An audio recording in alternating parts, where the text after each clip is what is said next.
Taasisi ya The Desk and Chair Foundation imeendelea kufunga sola kwenye nyumba za nyasi vijijini ili kuhakikisha familia zenye kipato kidogo zinapata nishati safi.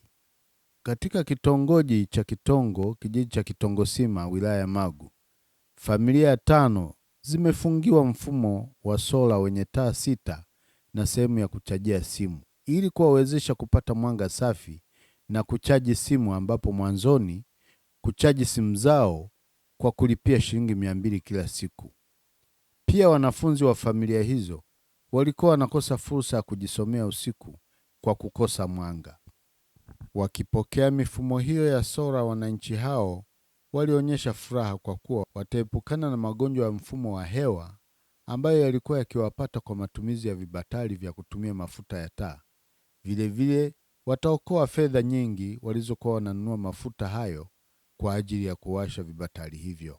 Niko hapa kuwashukuru msaada mliotuletea. Maana nilikuwa nahangaika na mulika toshi ikizimika nakosa cha kumilikia. Sasa hivi nafurahia, hata watoto wangu wanafurahia kwa kujisomea kwenye taa.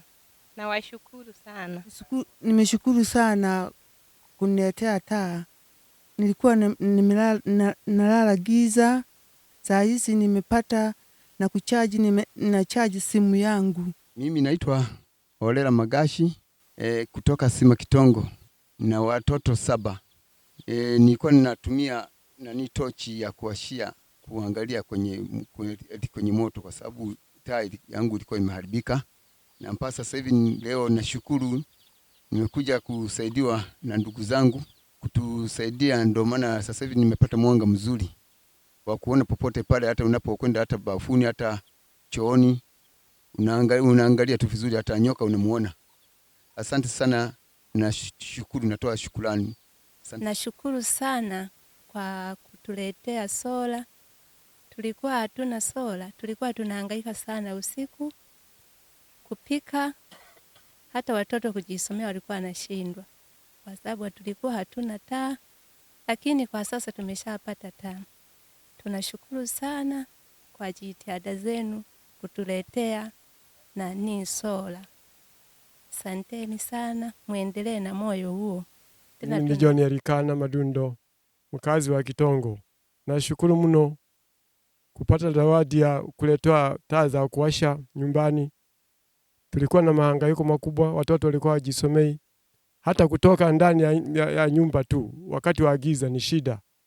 Wakati wengine uanguke, wakati wengine ukapita kwenye kitu ambacho ulikokiacha wazi ndani nje ya nyumba. Tena nazidi kushukuru. Naendelea kushukuru kwa sababu gani? Haya mateso ambayo nilikuwa nayo nimeshatoka kwenye mateso.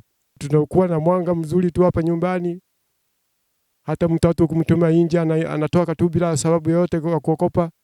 Lakini zamani mtoto ukimtuma kwenye giza anaokopa kutoka ndani ya nyumba. Tena naendelea kushukuru aliyefanya hayo. Tunamuomba bado atukumbatie. Tupitie kwenye mada ya kumshukuru kwa siku zote. Naendelea nao. Na nekuje. Kwa hiyo anafanya anachezesha mimi.